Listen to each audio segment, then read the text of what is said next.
Barang siapa yang solat 12 rakaat pada setiap hari, akan dibina baginya istana di syurga. Berkisah tentang apa? Hadis sahih berkisah tentang apa, muslimin muslimat?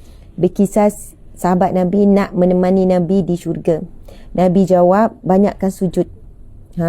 Hari ini pula berkenaan dengan sujud juga. Nabi SAW bersabda, tidaklah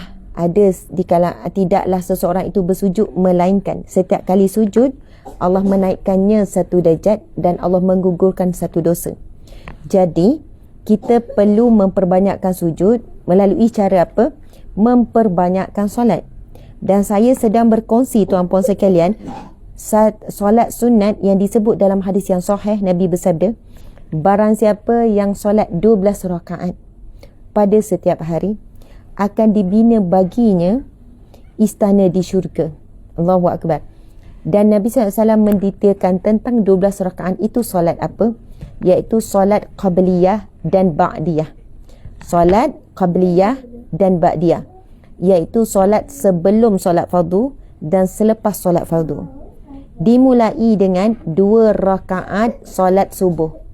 12 rakaat ni 2 rakaat solat subuh. Kemudian 4 rakaat sebelum zuhur.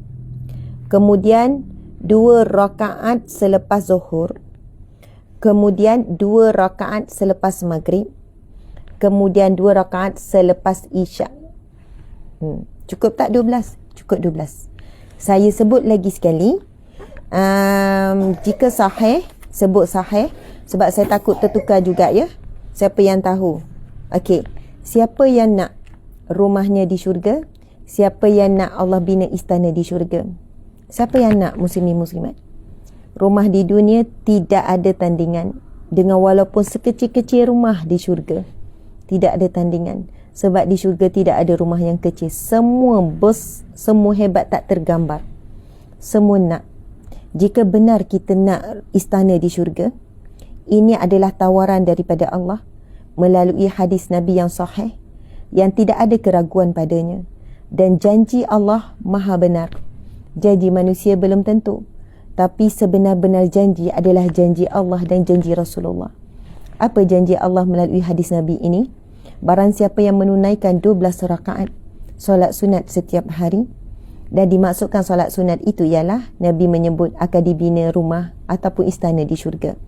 Saya ulang lagi sekali, tuan-puan boleh tulis dan tolong ingat. Ustaz tolong semak juga ya, Encik Suami.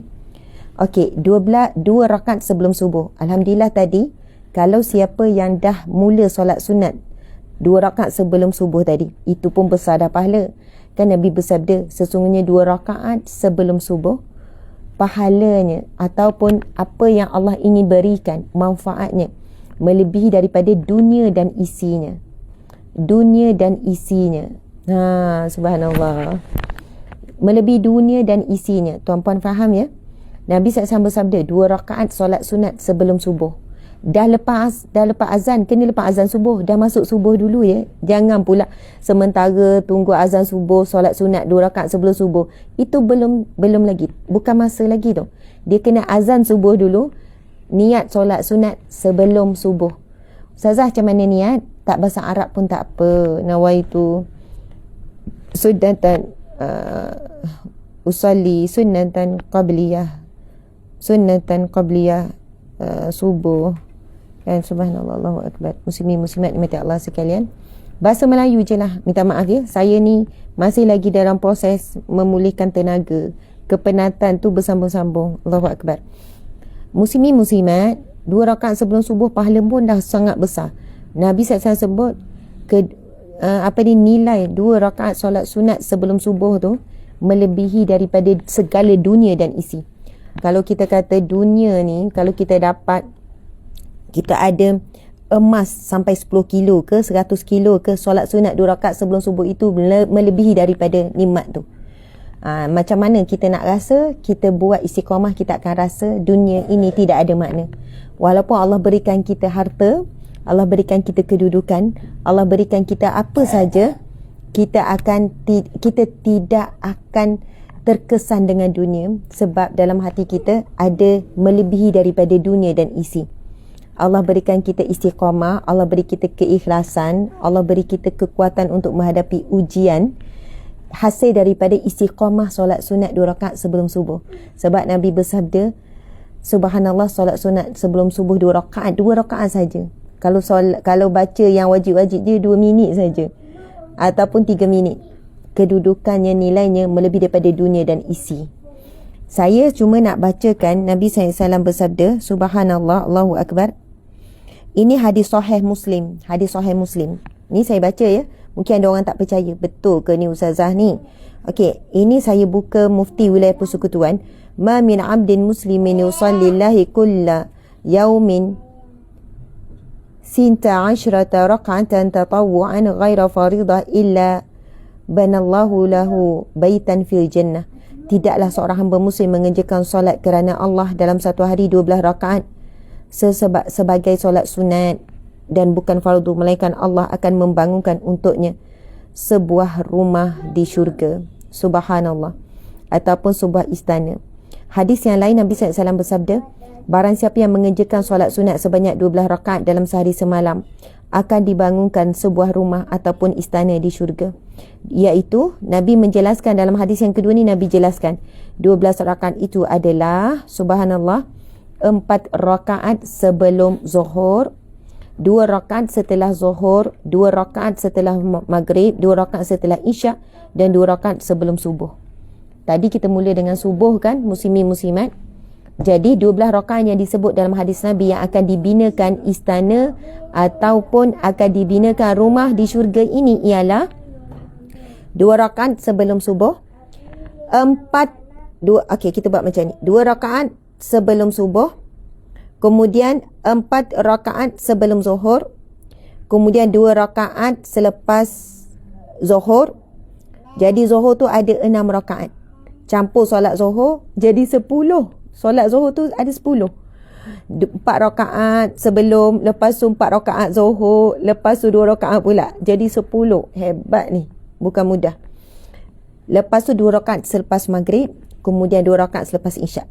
Muslimin muslimat, sempena hari Jumaat barakah, sempena 1 Zulhijjah.